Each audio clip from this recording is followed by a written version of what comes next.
my name is Allie Schmidt. This is my dad, Dan. He owns Caitlin's Glass. Thanks, Allie. Things like doors and windows go into making a house. But when it's your home, you expect more, like the great service and selection you'll get from Caitlin's Glass. Vinyl replacement windows from Caitlin's come with a lifetime warranty, including accidental glass breakage replacement. Also ask for custom shower doors and many other products and services. Call 962-1636, locally owned with local employees for nearly 30 years. Caitlin's Glass, the clear choice. I want to share something that's become a big part of the BeTempered mission, Patreon. Now, if you've never used it before, Patreon is a platform where we can build community together. It's not just about supporting the podcast. It's about having a space where we can connect on a deeper level, encourage one another, and walk this journey of faith, resilience, and perseverance side by side. Here's how it works. You can join as a free member and get access to daily posts, behind-the-scenes updates, encouragement, and some things I don't always put out on other platforms. And if you feel called to support the mission financially, there are different levels where you can do that too. That support helps us keep producing the podcast, creating gear, hosting events, and sharing stories that we believe can truly impact lives. And here's the cool part. Patreon has a free app you can download right on your phone. It works just like Facebook or Instagram, but it's built specifically for our community. You'll be able to scroll through posts, watch videos, listen to content, and interact with others who are on the same journey. At the end of the day, this isn't just about content, it's about connection. It's about building something together, not just me and Ben putting out episodes, but a family of people committed to growing stronger through real stories and real faith. So whether you just want to hop on as a free member or you feel called to support in a bigger way, Patreon is the door into that community.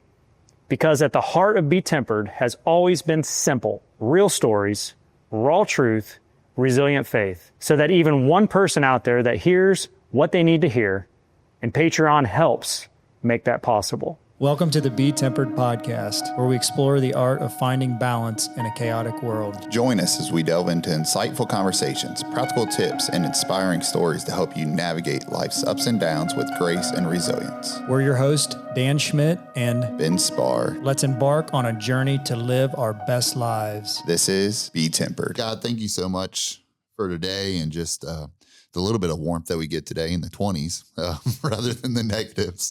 But seriously, we just ask that you be with all the homeless people on the streets, Lord, as they're dealing with this cold, and just bring them food, their next meal, and just open our eyes to see their needs and just be able to bless them and maybe shine your light through us to them. And just whatever we're going through in life, we just ask that you slow us down, make us see what you see, and the needs that need to be filled. And if we're able to fill them, fill them.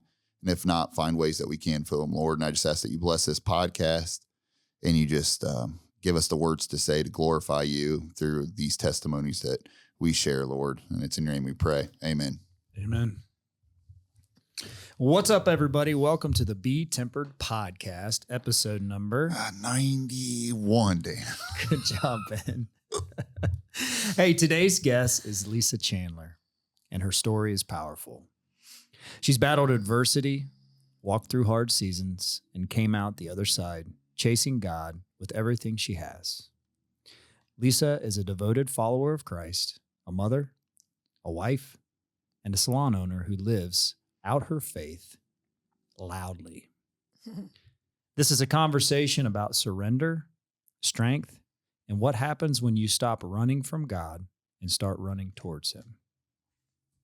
Lisa, welcome to the podcast. Welcome. Thanks. Thank you. The emotion already. Why?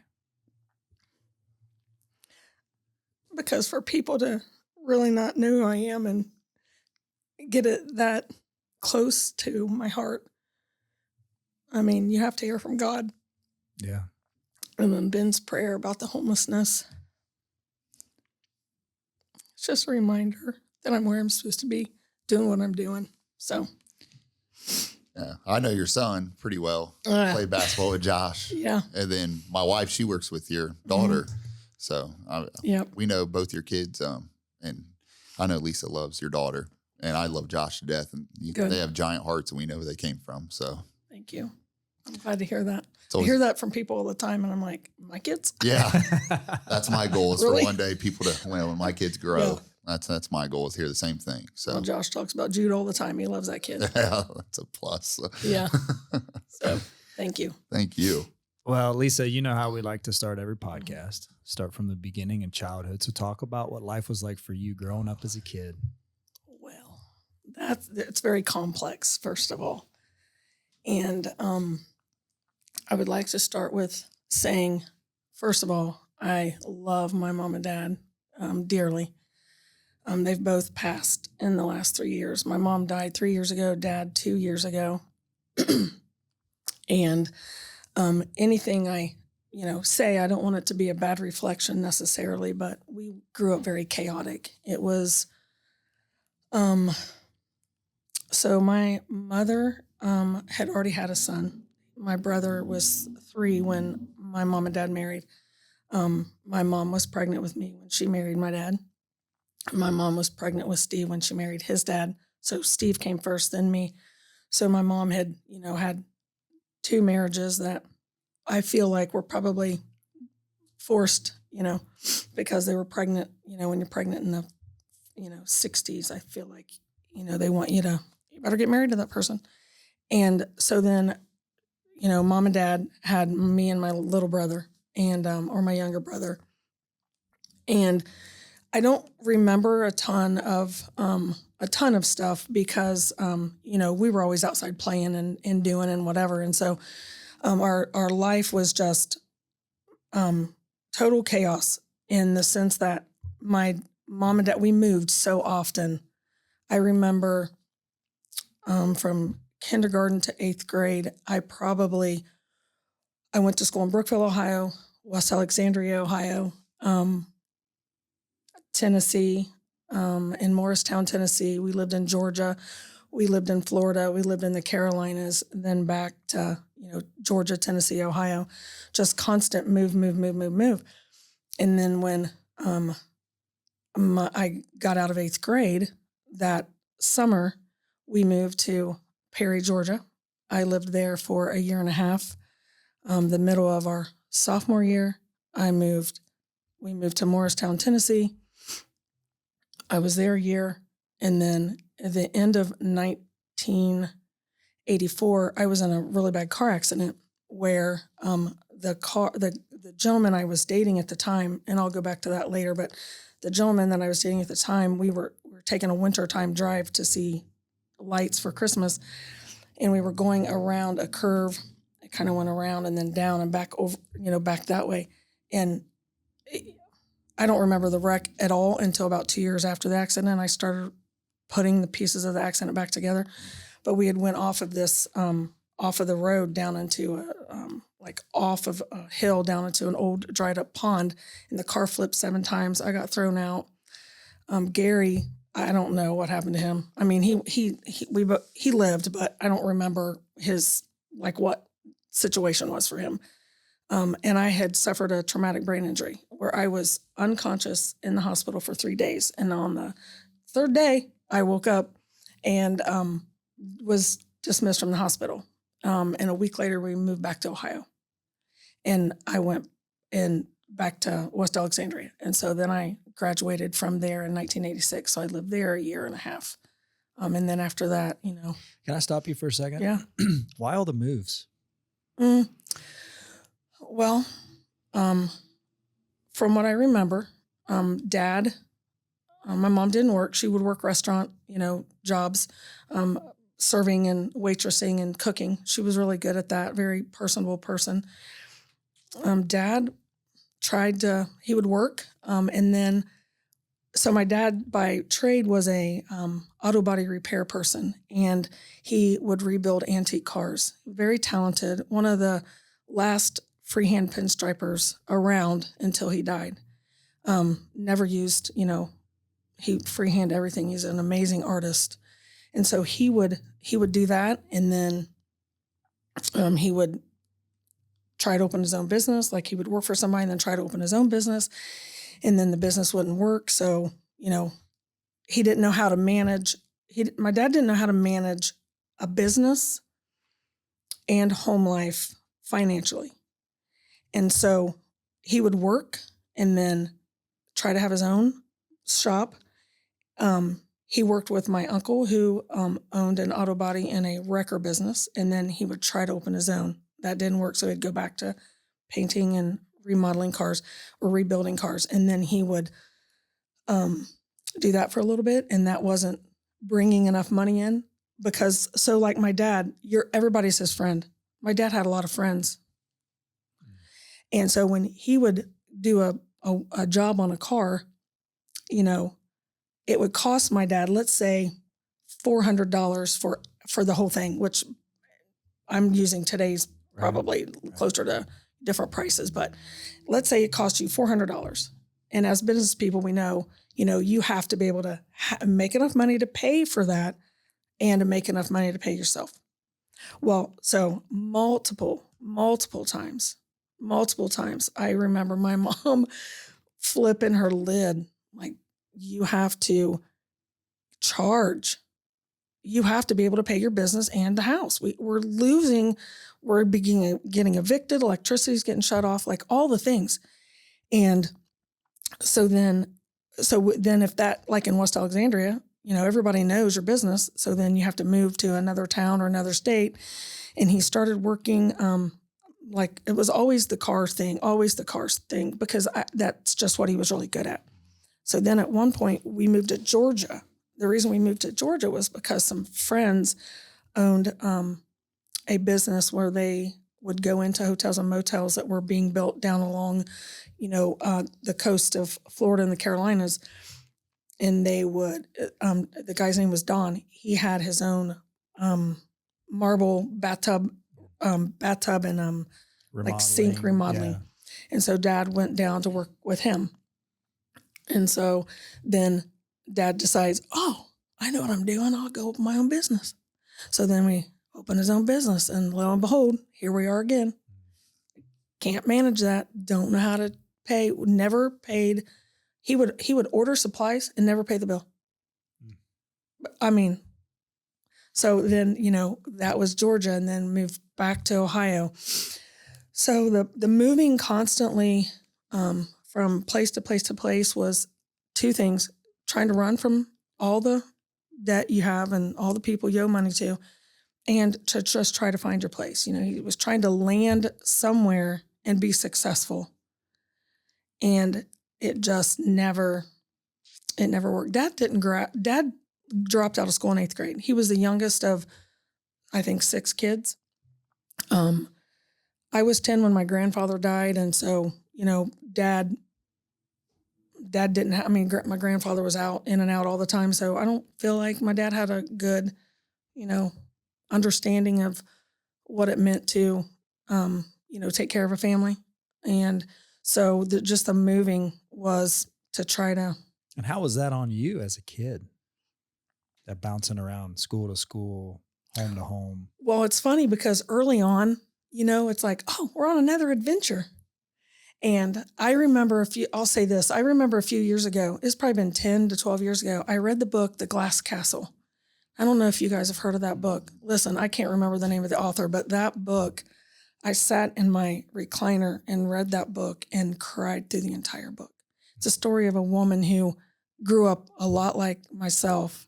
Her situation was a little bit more, it was a little bit worse because her dad in the story, they would move in the middle of the night and they would just find somewhere else to go. But her dad kind of used her at bars and would sit her up on if I remember the story correctly, sit her up on the bar, and then people would pay to come and look at her and talk to her, whatever, and that's how he made his money. Well, she ended up being very successful. I believe first of all, she's an author, of course, and then she worked for MSNBC years later. And her story, her mother ended up homeless on the streets in New York and would refused help from her. And so, you know, I read this book. I called my brother, my older brother, Steve, he lives in Fort Lauderdale. I called him, I was like, oh my God, I'm bawling. He's like, what? I said, you've got to read this book, The Glass Castle. It's just like our life. And of course, he didn't want to read it because it was very traumatic. You know, his childhood's different than what I remember, but It was very traumatic regardless. And I said, you've got to read the book. This book is our life. And so, I mean, he did, and then he watched the movie. I don't want to watch the movie, but Yeah. you know. So you move back to West Alexandria Mhm. where you graduate from high school. Mhm. Talk about what life's like then. Okay, so that was my end of my junior year and my senior year. And as a kid growing up, Mom would always, was always telling us, you know, when you're 18, you're out. When you're 18, you're out. When you're 18, you're out. And so, you know, my brother Steve at 18 went to Miami University. He left and went to college. Graduated college, moved to Columbus and then to Florida. And then for myself, I was like, one, I'm not going to college because I don't want to go to college. I want to be a hairstylist. And, you know, I'll keep these pictures hidden, but if you saw those haircuts, you'd know why I went to cosmetology school. Like my hair's short now, it was short all growing up. And so, my senior year, I decided, you know, I wanted to go to cosmetology school because where am I going to go?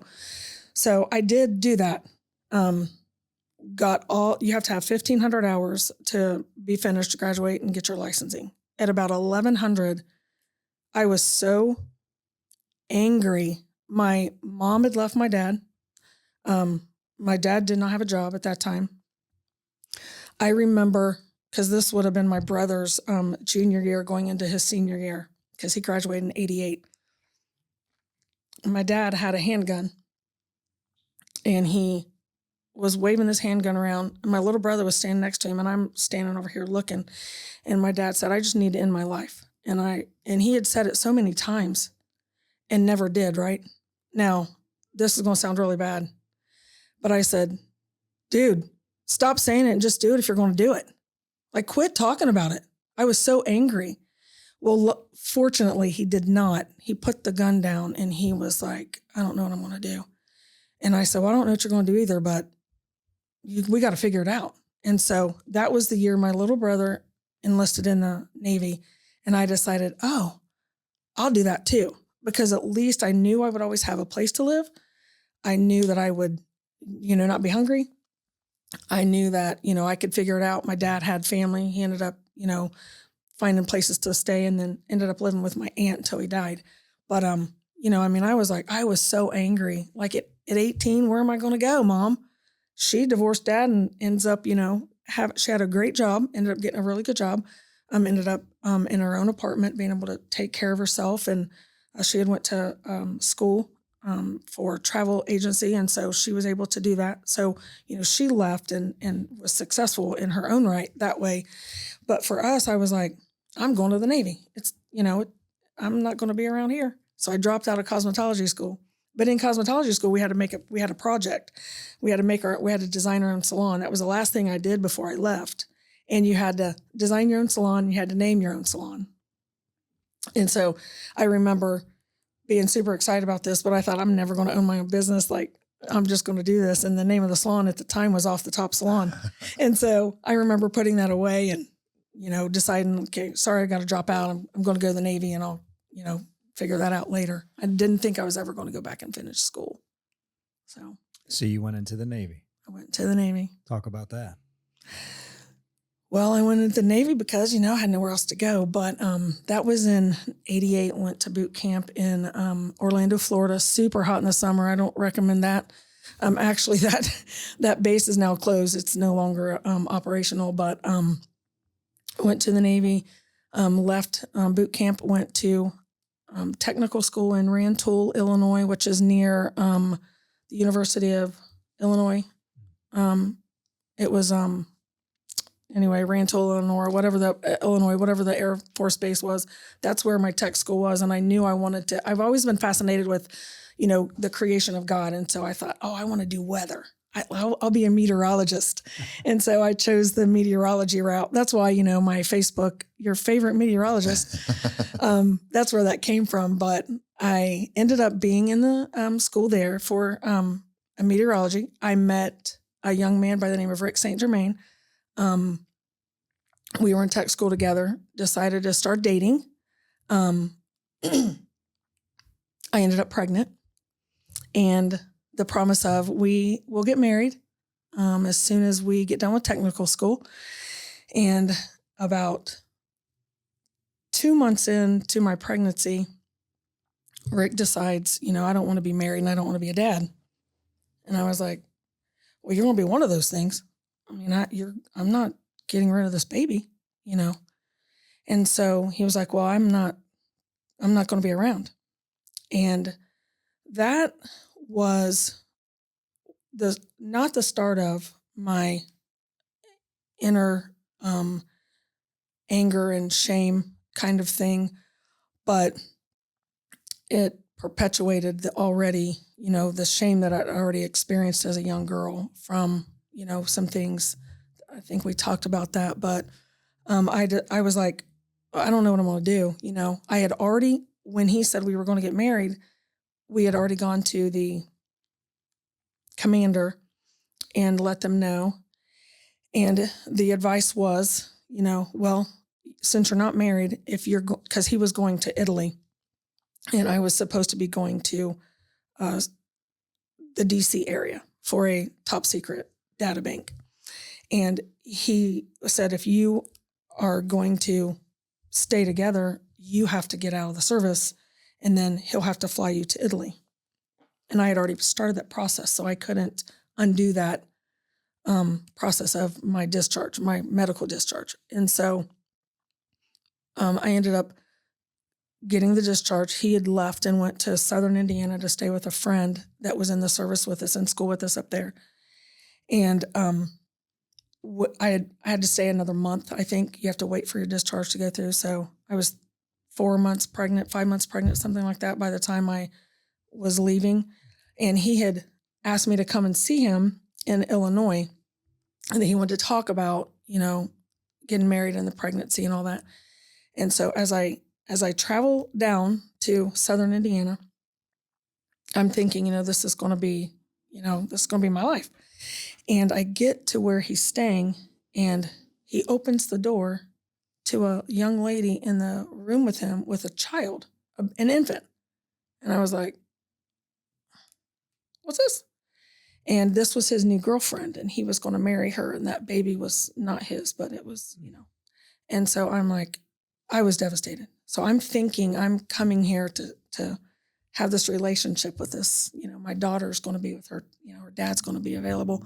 And that's not how that worked. And so I drove home, car caught on fire on the way home. My dad had to come and get me. It was a mess. And so ended up going back to West Ellick and at that point, staying with my dad in an apartment. At that time, he wasn't living with my aunt yet. He lived in an apartment in West Alexandria above where Meraki Lane Boutique was. That used to be a restaurant and bar back in the, late 80s. And my dad lived upstairs.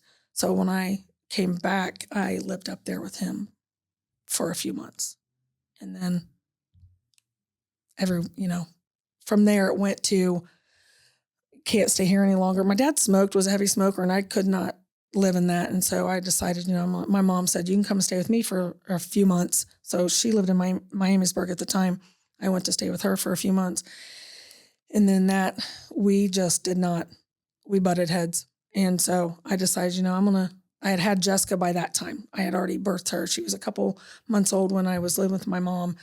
And then I went to stay with a cousin named Becky, and then my cousins Bud and Darla, and then a friend named Shelly, and then, other people. And at this particular time, I had started going back to school. I decided that I needed to go back to school. And so I was trying to get that process, but I was bartending, staying with whoever would let us live with them. And then someone recommended I go to the Job and Family Services, the welfare office. They called it the welfare office back then. So Job and Family Services, they signed me up for, I received food stamps. I got a medical card. I got a small amount of money on top of, my working. And then I got on the list for low-income apartments. And when my oldest daughter, she's soon to be 37, her name is Jessica. When she was 3, we finally got into our first apartment. But from pregnancy until she was 3, we basically had nowhere to go, living with anybody and everybody that would let us stay with them. I mean, I worked at the And Larry and Suzette Wadick, oh my God, I love those people. They were very instrumental in helping me get a job and keep my job. And they were very, no judgment, she was just, I've since talked to her and told her, thanks so much for, allowing me to come and be a part of, what you guys did there. And I met several people that would say, come and stay with us. You can come stay with us a couple weeks, months, whatever. I stayed with people I didn't even know.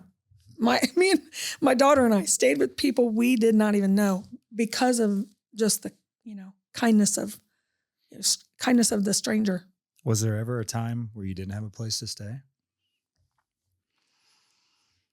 There was not a time that I didn't have a place to stay, but there were many times I would get in my car and think, where am I supposed to go?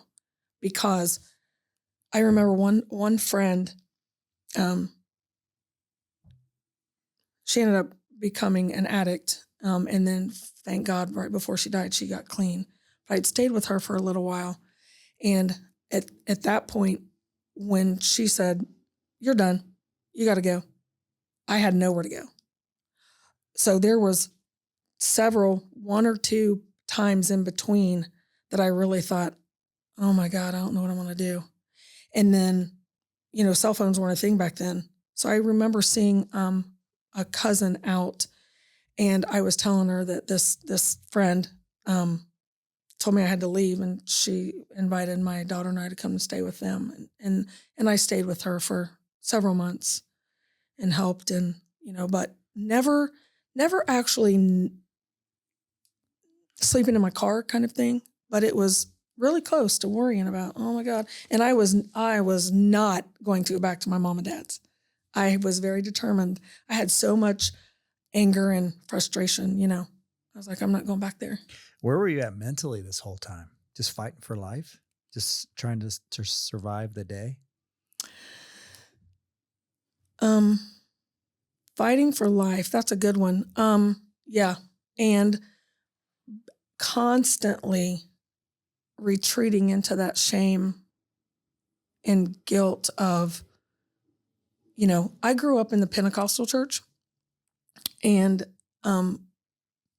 it's different now, but back growing up, it was very much like, you don't do this or you're going to hell. You don't do that or you're going to hell. There was for what I remember, no mention of grace at all. No mention of, it's okay if you mess up. God still loves you. It's okay if you, don't follow the word to a T, because, there was no grace at all. There was no forgiveness, basically. It's really weird, but there was no understanding of, you can mess up, but God still loves you. None of that. I just remember feeling so much guilt and shame about choices I had made that I couldn't see past that. And you kind of feel like you deserve, what you get. And that started, the shame of my choices started when I was about 8 or 9. And let me tell you, forgiveness is a really hard, forgiveness, when you choose to forgive, it's amazing the weight that's removed. But I was sharing with you, when I was about 9, I think, we lived in Tennessee, and we had friends that stayed with us often.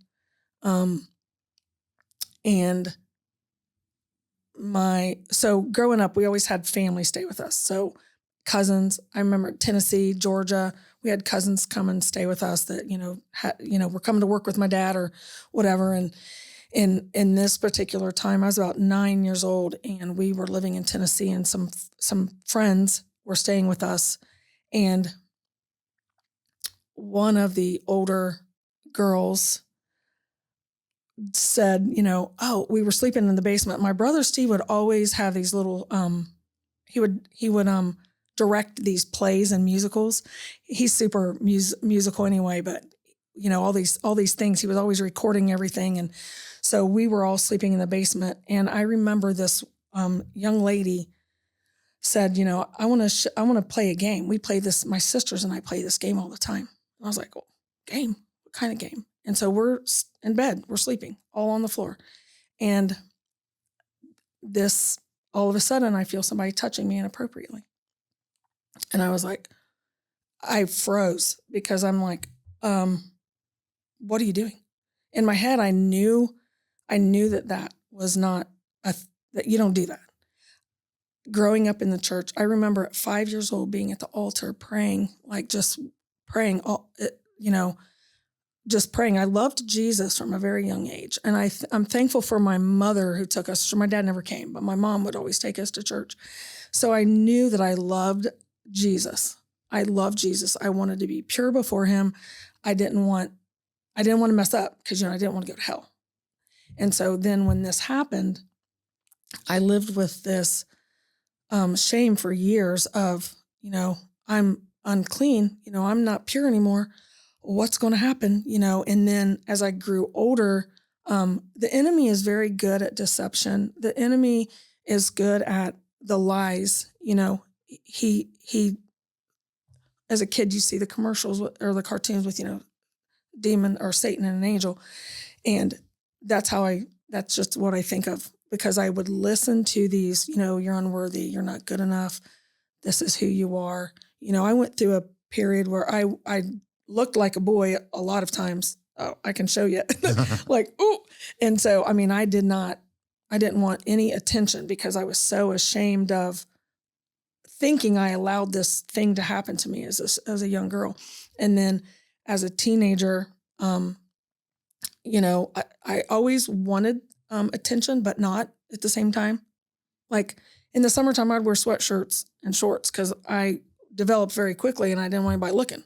But then I would want the attention. Then I wouldn't. It was back and forth, constant. It was that just, this is who you are. My dad would, as a lot of kids did back then, my dad had dirty magazines, and I could go to the bathroom, sit down and look and be right here, in that mental, you get a mental picture in your brain of what women need to look like. I'm going to cough. Of what you feel like you should be doing to attract the attention of people.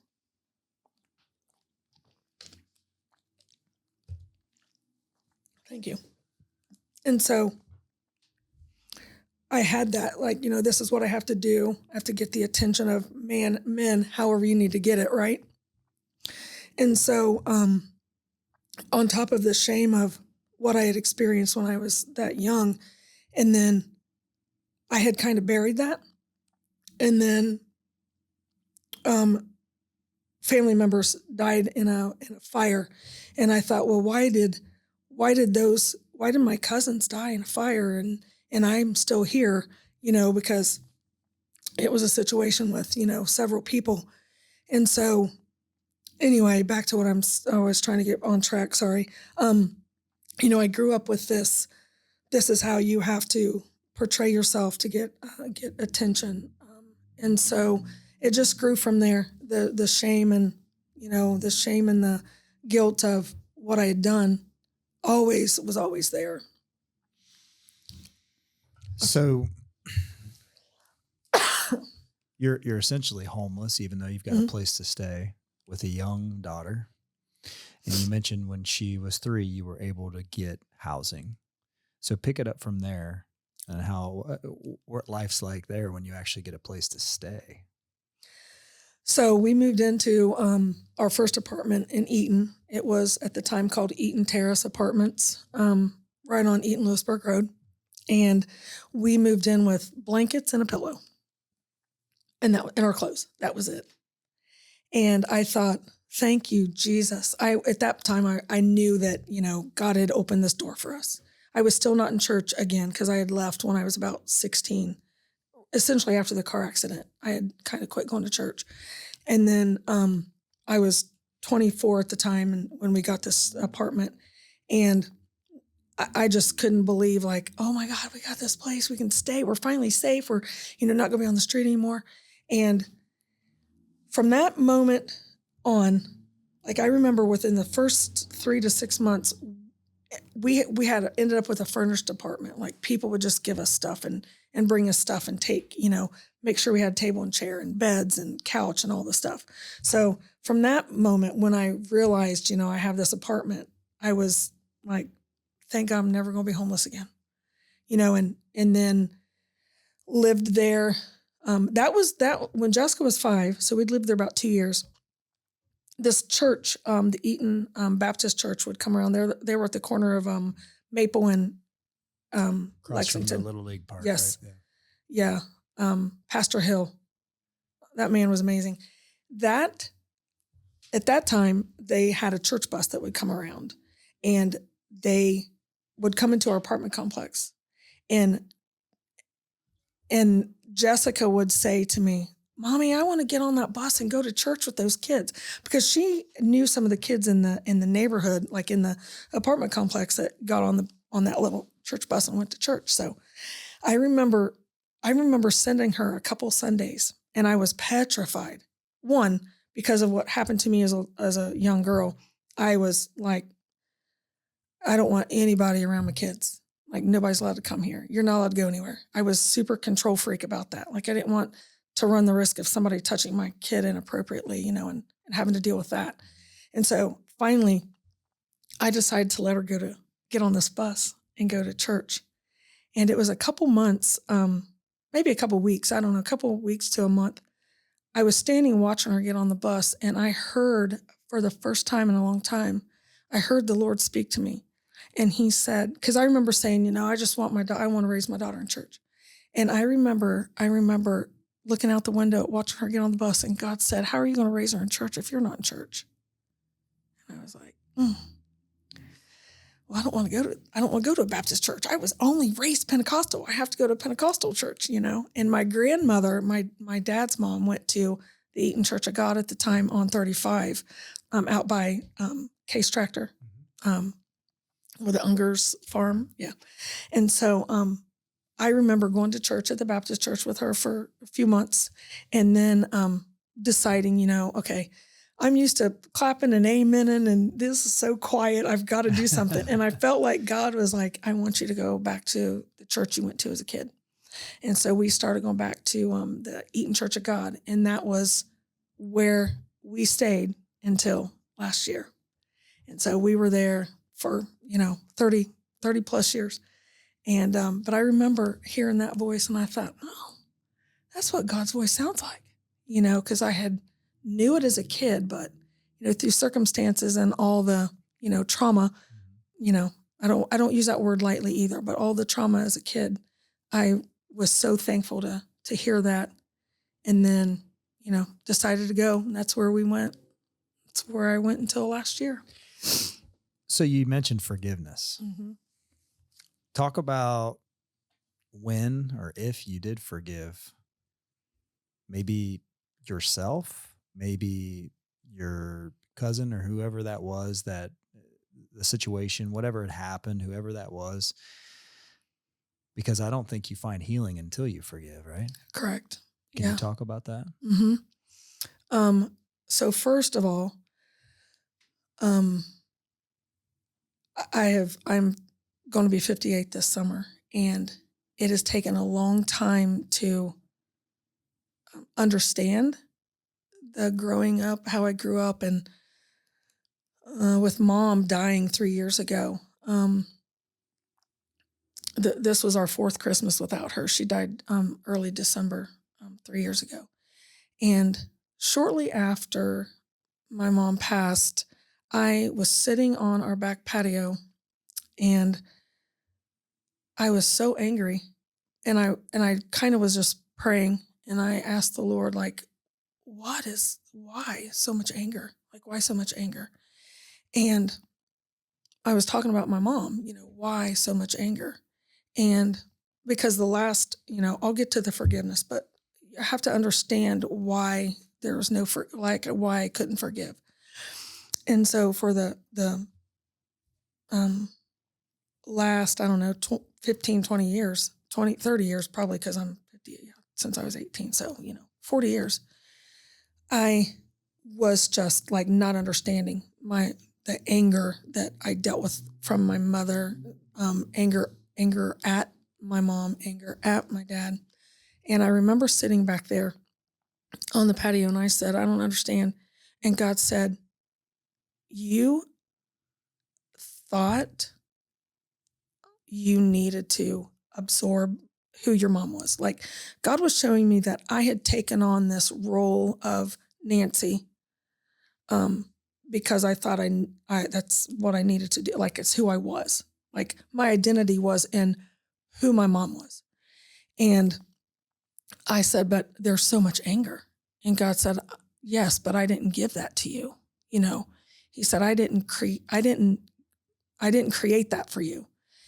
And at that moment, it was like a dam broke.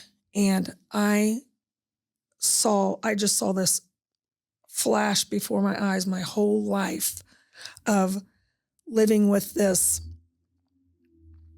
I remember Mom, I would hear her praying, God change him, God change him, God change him. Because my mom was a woman of faith. I mean, she went to church. She took us to church.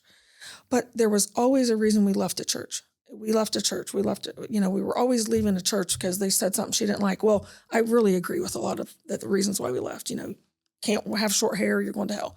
Like all the things. Can't wear pants, you're going to hell. And my mom was like, that's not the word. And so I remember like just trying to figure out, like, that dam broke. And I this whole flash before my eyes was hearing my mom pray, asking God to change my dad. And then hearing my mom say, you're out at 18. And then, you know, all of the things, and her being pregnant twice and being forced to get married to two men that maybe she shouldn't have married. You know what I mean? And so all of these things, and I thought, oh my God, thank you, Lord. He showed me the anger, but that anger was not my anger. Like, there's no reason for you to be mad because you're not your mom. But I was viewing my husband, who I'm telling you right now his heart is so pure. He's the most amazing man. So seeing, you know, okay, my husband is not my dad. I'm not my mom. My kids aren't us, you know. And so at 18, I told my kids, you know, well, at 18, you got to get out. And my husband's like, no, they're not. They don't even know how to, you know, tie their own shoes hardly. We're not kicking them out, you know. Josh, he's like, we can't kick him out. Love you, Josh. Yeah. Oh, yeah. Josh knows I love him. He's grown a lot too, but you know, like I just was absorbing who my mom was. Like, I thought I needed to be my mom. And God was like, no, I did not.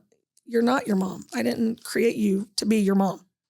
And so that was the turning point for forgiveness for all of the things. You know, there's so much that my life, I feel like it's so complex. And then when I hear other people talk, I'm like, mine's really easy. But I literally had to have conversations with my kids about, listen, I didn't parent right. I was mimicking because that's all I knew. I remember a pastor telling me, you know, you mimic what you know. And so I told them that was all terrible. So forgive me, you know, move on. You got to do different. And then as far as the family friend,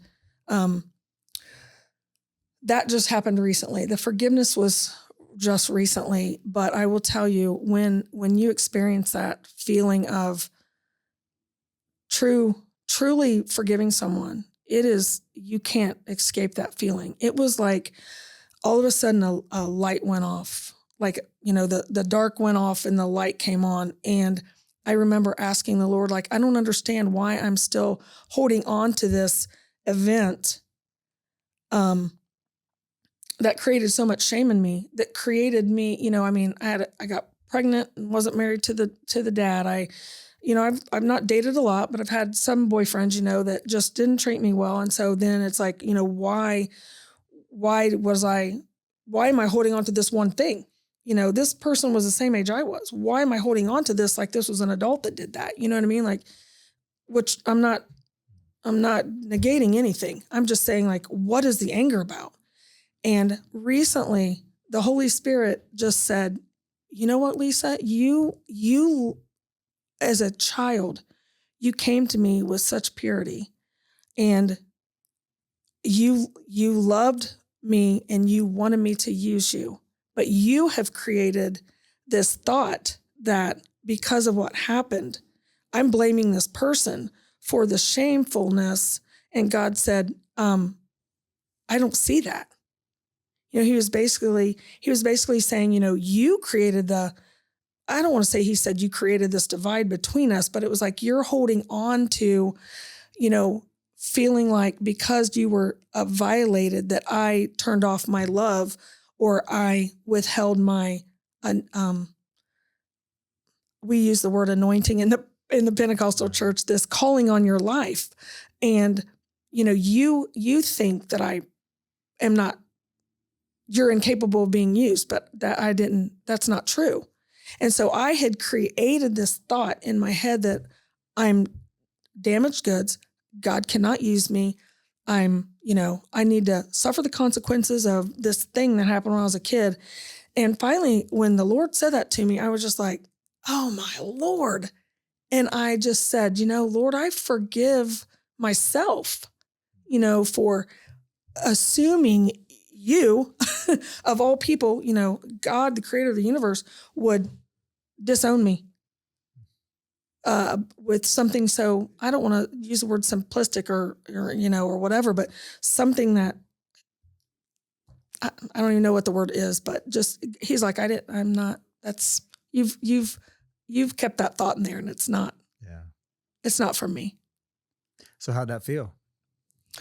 Well, I literally felt like I could take the deepest breath in the whole world. Like it was amazing, an amazing feeling. I even try to conjure up anger still, and there's none there. It's like, let me see if I can be mad still. And it's not there. It's not there. But I feel like in that, that created this whole concept of the way I raised my kids. Like, nobody's staying all night. You're not going anywhere. Nobody's coming. I have to know them. I was a control freak. Complete control freak, trying to control everything my kids did until recently. You know what I mean? They're all adults. Like, Lord have mercy. So yeah, it was very freeing, very freeing. So talk about your kids for a little bit. You've mentioned them here a little bit, but get into your kids and your husband and all that. Well, my kids,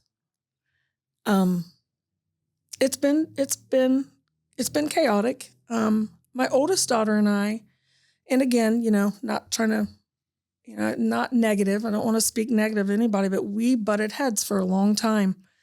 And she's a single mom. She has 2 kids. And so, there's a lot of similarities as well, and their dad's in their life. Thank God. They were married. Jessica and Sam were married for a few years. And she lost a child in between Chloe and Victoria. And so, that was hard on them, but they ended up in a divorce, but he's still around, he is active in her life. So she's not dealing with that, thank God. But, and then she just bought her first house last year and they're doing real well. She has a great job. And, Josh is actually, my son's down in Texas. He's in Fort Worth, Dallas, Fort Worth area. Yep. He's down there with his friend, Matt. That's a big step for him. Yeah, it is. Josh is a lot like my little brother in the sense that he's got this mindset. I need to be, he's a homebody kind of, but he's not. He's always running and doing and soccer and basketball and, flag football and all the stuff. He's, Ben could tell you, he knows him really well, but he's a good kid, you know what I mean? And the greatest compliment you can get from someone is, I met your son and he's the most polite, kindest, he's so kind. And I'm looking at him like, what?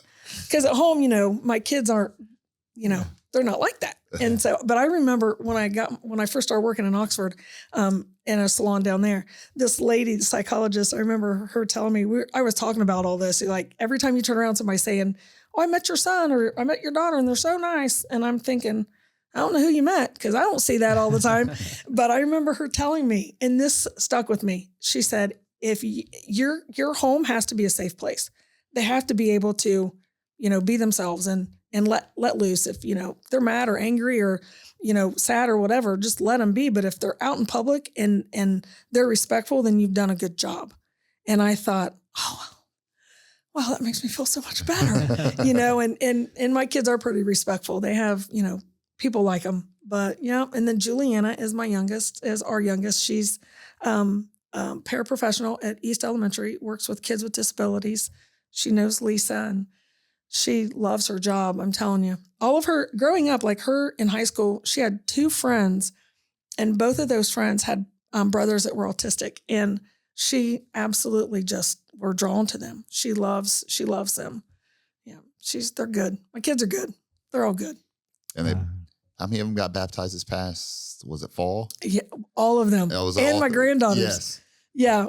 So when we left, so about, I don't know how many years ago, 7 years ago, at the Eaton Church of God, and went through like 4 or 5 pastors. So we went through like 5 or 6.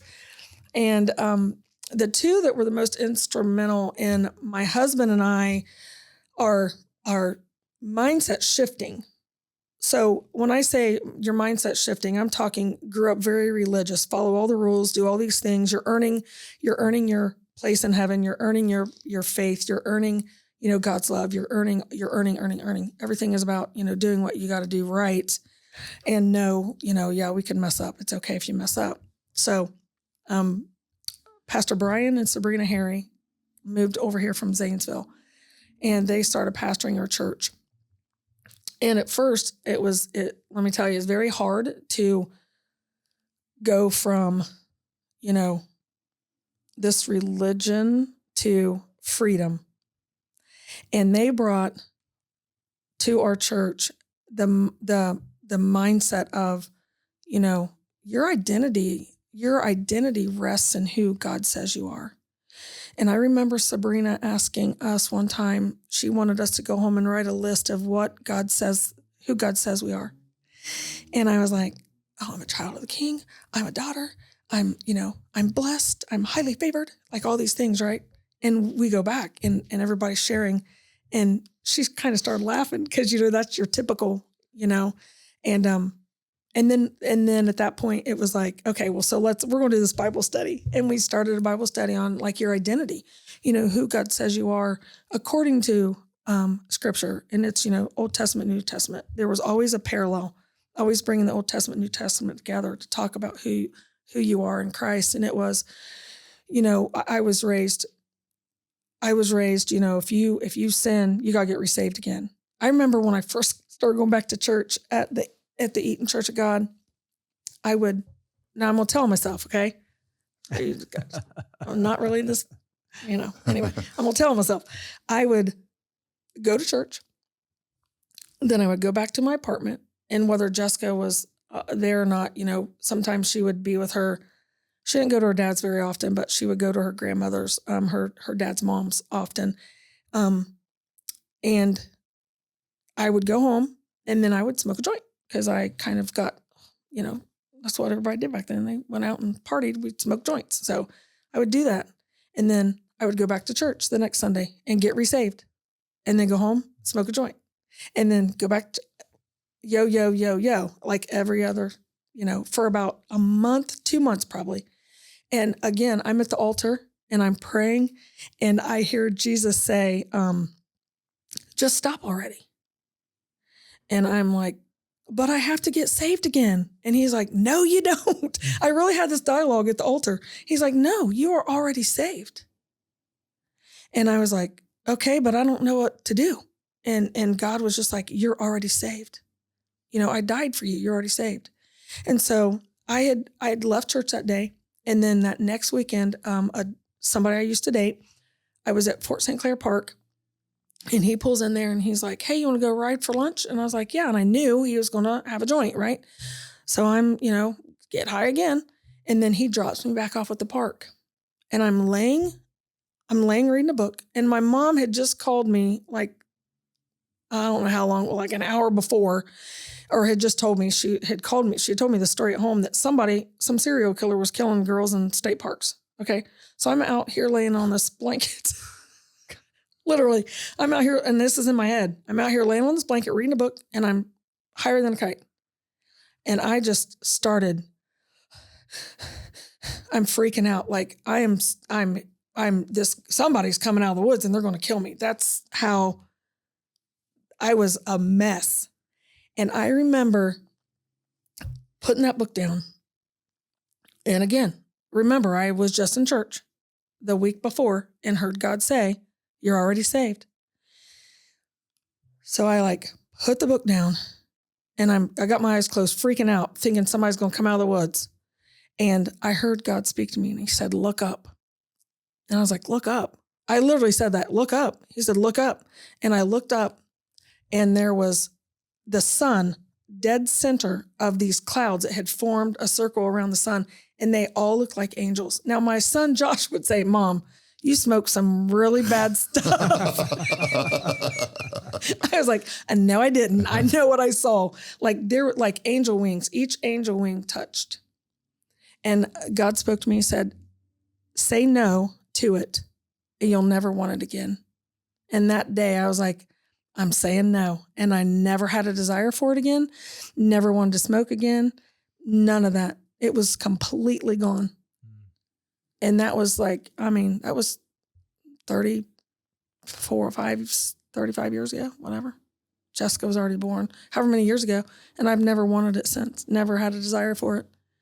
And I kept going to church. I was like, well, here we are. We got to switch it up now. Yeah. Got to be who I'm supposed to be. Wow. That's amazing. At some point in your life, you circle back to, you talked about in the beginning how you went to cosmetology school and you took off to the Navy. And I think you were 1,100 hours in on the cosmetology part. And you talked about you had to write out your business name and all that thing. Circle back to that. Okay. And how that transpired and what you're doing now. So, so once I got into my apartment, I'm still bartending and I decided, I need to go back to school. I need to do this because it weighed really heavily on my heart to be successful in a career, take a career path that would be successful. And I decided I'm going to go back to cosmetology school. You have 5 years from the time you drop out, because I got in on the Pell Grant when the Pell Grants were a thing. And so my school was paid for. So you have 5 years to go back before you have to start back over. Well, guess how long it had been? 5.5. So I had to start over. So I had to go back to cosmetology school. I went back, graduated in 1994. My brother, being a Miami University graduate, he would always go Redskins. Anyway, he would always talk about Miami and Oxford and, oh my God, there's so many opportunities for you there. There's a great salon. This salon, you got to go. If you go to work anywhere, you got to go to Hair by Carmen. And I was like, Hair by Carmen? That sounds like real ritzy. He's like, it is. And now keep in mind, I could not, when I first went to cosmetology school, I could not look a person in the eye and talk to them. I could not make eye contact and have a conversation that was meaningful because I was so, again, shame and guilt and all the things, right? And I learned from Brian and Sabrina that shame hides. Shame has a way of keep making you stay hidden. And so that looking away is shame. That means that's shame. There's some kind of shameful something. And so I remember working for Carmen. So I go get my job, right? So I go and apply and it's dress up. And I'm like, what? I gotta dress up for this? I had dress pants and a sweater and they knew, I'm not wearing heels. I'll wear shoes because I'm not staying in heels. And so, I would have to dress up and I'm thinking, oh my God, this is so far off of my, thing. I'm wearing sweatshirts and shorts all the time. And so I got a job with Hair by Carmen. And Carmen Morrison was one of the shortest little Italian Spitfire ladies, Spanish woman I've ever met in my life. She would give you what for. And so I start working for her. And in 2 years, she she had 3 salons and she had 2 in Oxford and 1 in Fairfield. And she sold the one uptown on High Street and the one in Fairfield.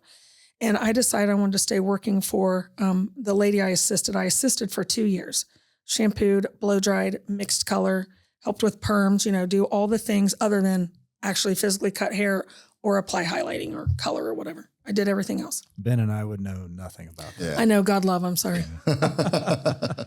Sorry. Sorry, go ahead. It's all right. Wax on, wax off. So anyway, I assisted for 2 years and then went to work went with Linda to the salon up on High Street. It was called Hair by Carmen on High. And they had to change the name of the salon at that time. And so they changed the name, but I stayed working for them for about another 6 years. At that point, this is where it gets really interesting. At that point, I had a young lady by the name of Jennifer that I went to church with that ended up graduating cosmetology school. And I convinced her to come and work with me. And she did. Well, after, I don't know how many years, maybe a year, the salon at Farmers Market across from Lake Lochingerin opened up. The lady named Pam Lindemood owned that at the time. And Jennifer told me, I'm going to go work with Pam and I'm going to take over the salon. And I was like, oh, that's super cool. And so she goes, well, why don't you come with me? And I was like, oh, okay. Now this was back in early 2000, right? So I go and I decide, I tell Linda and the other two owners that I'm going to leave and go work with Jennifer up in Eaton. And I go work for her for 3 months. And again, remember, I forgot what God's voice sounds like until, these events, right? And I'm in my bedroom getting ready for work one day. And so when I had worked with Jennifer, there was another girl that worked there. She did nails. And I remember Jennifer would always question me about, why were you in the office? Why were you doing this? Why were you doing that? And I'm like, what are you talking about? She's like, well, so-and-so says, you're doing this, that, and the other. And I'm like, dude, I'm not doing that. So I figured out real quick that person really did not want me working there. So she was trying to cause, issues. And so I'm in my bedroom, in the bathroom, getting ready for work. And I'm looking in the mirror, drying my hair, and I hear the voice, it's time to go back to Oxford. I was like, what? Because I had been praying for an opportunity to leave where I was at, because there was another owner that was, he was talking inappropriate and doing things inappropriately. And I won't go into that, but it was really not okay. And so I wanted to leave, and I was looking for a way to go. And God said, it's time to go back to Oxford. And I said, but you told me I could leave. He goes, you were in my permissive will, not my perfect will. And I was like, permissive, perfect. What does that mean? Well, after a while, I decided I'm going to look these two words up. Well, permissive will means I'm giving you permission to do it, but my perfect will means that's not what I got planned. And so I left. I told Jennifer, I said, listen, I've got to listen to God. I have to go back to Oxford. So I went. Two of the girls that worked at the salon that I started at had opened their own salon. And I called them and I said, hey, I'm looking to come back to Oxford. I've been gone for about 3 months. Is there any way I can come work for you guys? And they said, yeah. So I was with them until 2018. And then, so around the year 2017, I had been doing a lot in my church. I've been cleaning and just doing things. And I remember the salon that I was at had decided they were going to move to a different spot in Oxford. And I remember the two bosses, the two owners saying, is there anything that you girls want to bring to the new salon when we move? And in my head, because I had already been working with doing nonprofit work. I had already been cutting hair for the homeless shelter in Eaton. I didn't tell people that, I just know Tony, the girl, my son went to school with a young man whose mom worked for them. And she had contacted me. And so I was going out to the shelter and cutting hair at the shelter for several years. And then I also was connected to Sojourner, the drug treatment facility there off of 127. Yeah. I was cutting hair for them as well. And I had told them I really would love to do more nonprofit work in here. And one of my bosses, and I completely understand this, so I'm not bashing the idea or trying to put her down. But she said, we just can't do that. We just don't want to do that here. And there was the excuses why. I understood that. And so I was like, well, okay, but that's all I want to do because that's what I feel like is important. One, because I was in a position of homelessness without being on the street. Being without a home is very traumatic and it's very stressful. And so, my daughter slept right beside me everywhere we went. Nobody's touching her, that whole thing. And so I understood why they didn't want to do that, but I still wanted to do it. And so one day cleaning my church, I just happened to look up and I found the pictures recently. It's so weird. Of course, everything's so weird all of a sudden. I find these pictures of when I'm standing in the church in this, I look over and the glass on the window made a reflection on the wall, and it looked like a bunch of lambs at the, what's that called? The place where Jesus, the little thing he slept in, what's that called? The manger. A manger. The manger. Thank you, Lord. It looked literally like all these little lambs at this manger. And I was like, that's so weird. And I'm staring at it for, I don't know how long. I'm trying to vacuum and stare at this thing. And I'm having this conversation with Lord. Lord, I know you said you want me to do nonprofit work, but how can I do it if I can't do it there? And I heard the Lord speak to me again. He said, you'll do it in your own salon. I was like, I don't want my own salon. Don't want my own salon. But the weird thing is every time I would go down 732 past farmer's market, that dang building on the corner, that office was always empty. And I'm like, So I drive by, great place for a salon. I'd hear that. Drive by, great place for a salon. Drive by. And I'm thinking, Lord, you got to be kidding me. So when they decided they were going to move and go into this other place, I thought, okay, Lord, if you're in church while I'm cleaning, I hear the Lord say this. I keep driving by, I keep hearing the same thing. And so finally I was like, okay, I'm just going to call Mike. So I called Mike Allen out at Farmer's Market, and I said, I need to talk to you, if at all possible, about the empty spot you have. He's like, well, what do you want to do? And I said, I've been working in Oxford for 24 years. I want to come back up here and open a salon. And he goes, well, good luck. And I was like, what do you mean good luck? He goes, nobody else has been able to last very long. And I said, well, we'll have that conversation. So we ended up having the conversation. I basically was like, if I feel God is leading me to leave after 24 years, I'm not going to fail. He cannot fail. He cannot fail. I can fail. He's not going to fail. And so here we are, almost 8 years later. We're still in business. The salon, I have 3 other hairstylists. I have a massage therapist.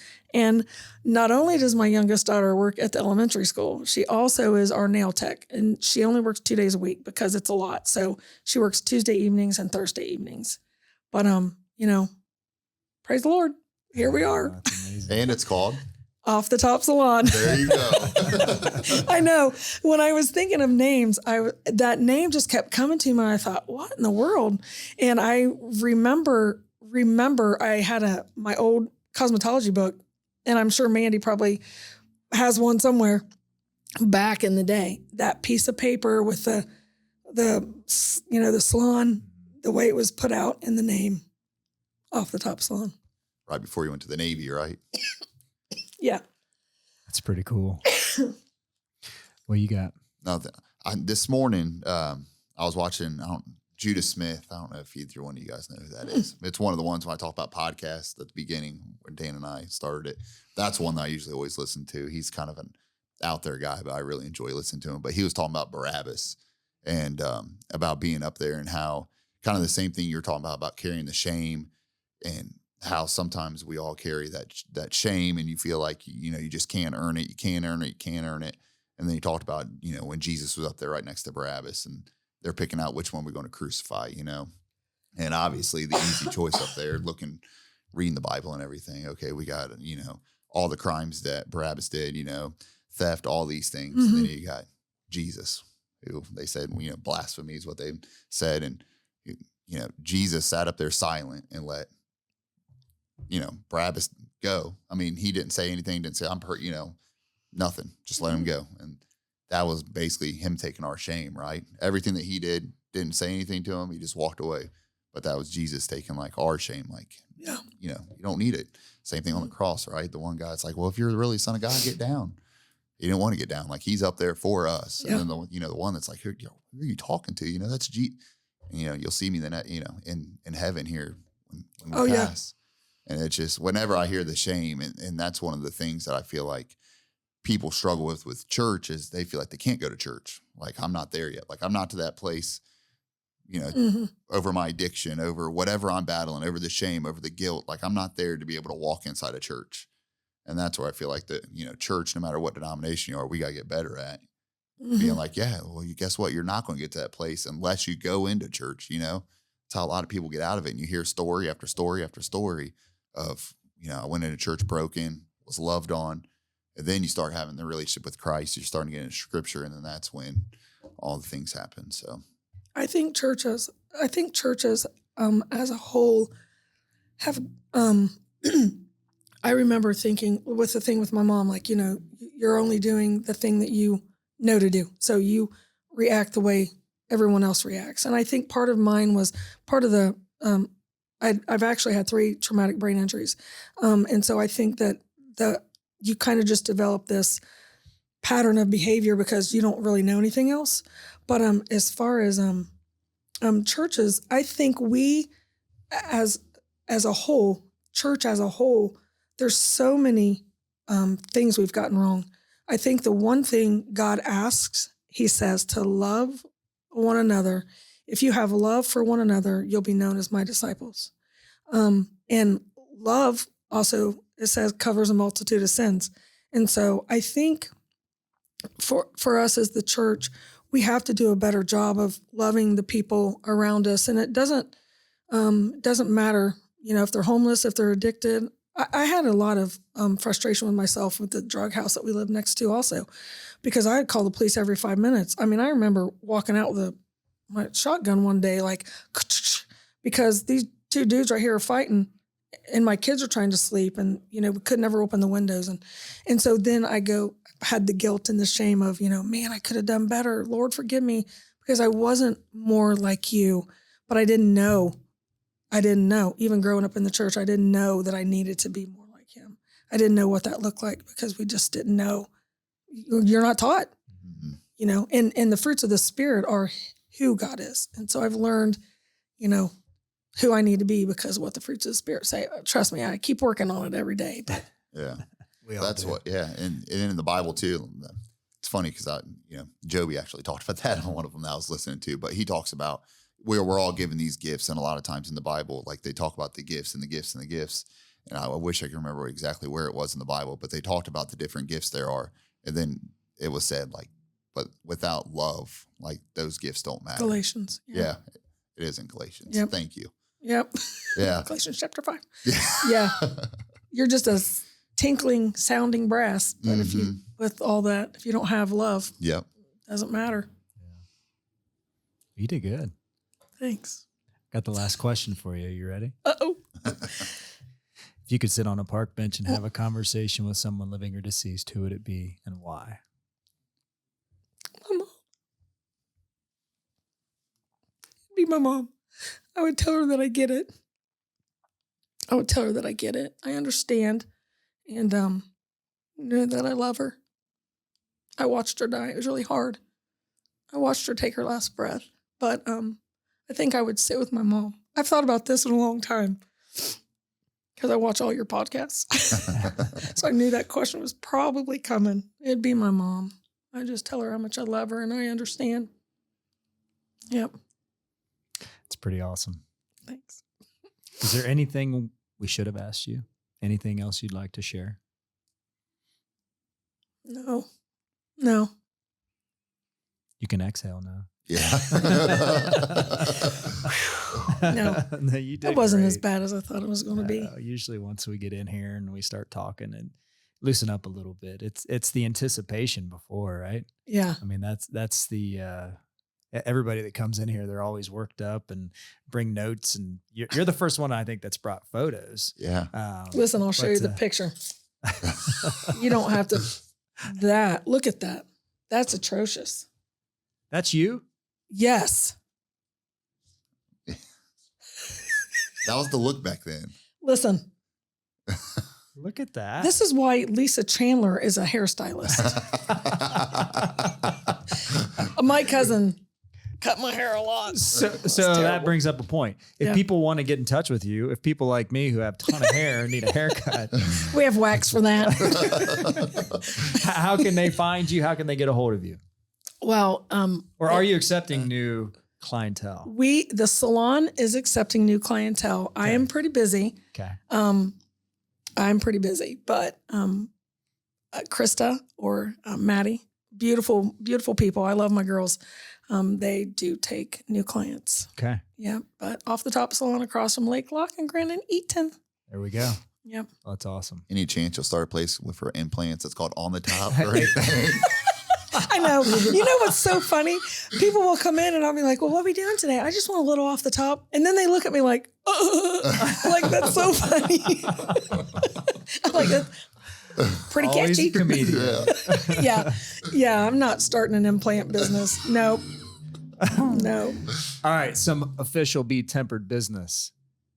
This episode is airing on Friday. Because last week I messed this up. We practiced last week is what we did. That's we right. practiced. Getting everybody prepared for Yeah. the second gratitude We walk. needed a rehearsal to make sure we did it right. Listen, So this is the I official want one. to walk, but it's going to be, I got to work. Oh, come on. You were going to say it because it's cold. That's what you were going to Well, say. I almost was going to, but then I forgot I work Saturday. I think we're supposed to have a heat wave Saturday Are we? compared to what we've had. Well, And we're supposed snow. to get some more snow. Yeah. So what I'm going to say is if easier you're on the listening to knees. this on Friday when this airs, there is a chance that there's going to be significant snow on the paths Mm-hmm. because the Arboretum doesn't always clear the path. So be prepared. Don't show up in flip-flops, Sigh. right? Ben Sun sigh. Kevin's bringing a snowblower. He'll lead the way. There we go. Kevin's going to walk a mile ahead of us, clear the path. God love But you. second annual gratitude walk will be tomorrow, which is Saturday. And we hope to see everybody out there. So the first one was very powerful. And I hope we get double the crowd. Hope we, can change some lives and continue to help one another. So that's what it's all about. But Lisa, thank you again Thank you. for coming Thank you. up here. And Appreciate it. Thanks for reaching out. And It's all because of Rose. yeah. Thanks to Rose. Shout out Rose. Yeah. Rose. She's sitting in the office watching right now. I love her. Wearing a BeTempered hoodie. She is. She is. She needs to share. All right, I'm wearing my everybody. shirt tomorrow. We appreciate your support and continue to like and share and do all those good things. Go out and be tempered. Hi, my name is Allie Schmidt. This is my dad, Dan. He owns Caitlin's Glass. Thanks, Allie. Things like doors and windows go into making a house, but when it's your home, you expect more, like the great service and selection you'll get from Caitlin's Glass. Vinyl replacement windows from Caitlin's come with a lifetime warranty, including accidental glass breakage replacement. Also ask for custom shower doors and many other products and services. Call 962-1636, locally owned with local employees for nearly 30 years. Caitlin's Glass, the clear choice. I want to share something that's become a big part of the BeTempered mission, Patreon. Now, if you've never used it before, Patreon is a platform where we can build community together. It's not just about supporting the podcast. It's about having a space where we can connect on a deeper level, encourage one another, and walk this journey of faith, resilience, and perseverance side by side. Here's how it works. You can join as a free member and get access to daily posts, behind-the-scenes updates, encouragement, and some things I don't always put out on other platforms. And if you feel called to support the mission financially, there are different levels where you can do that too. That support helps us keep producing the podcast, creating gear, hosting events, and sharing stories that we believe can truly impact lives. And here's the cool part. Patreon has a free app you can download right on your phone.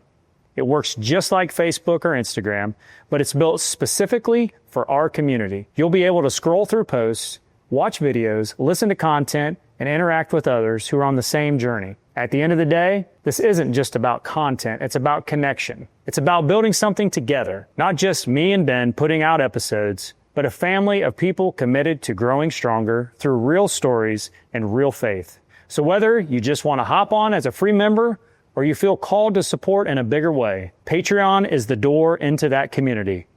Because at the heart of BeTempered has always been simple, real stories, raw truth, resilient faith, so that even one person out there that hears what they need to hear, and Patreon helps make that possible.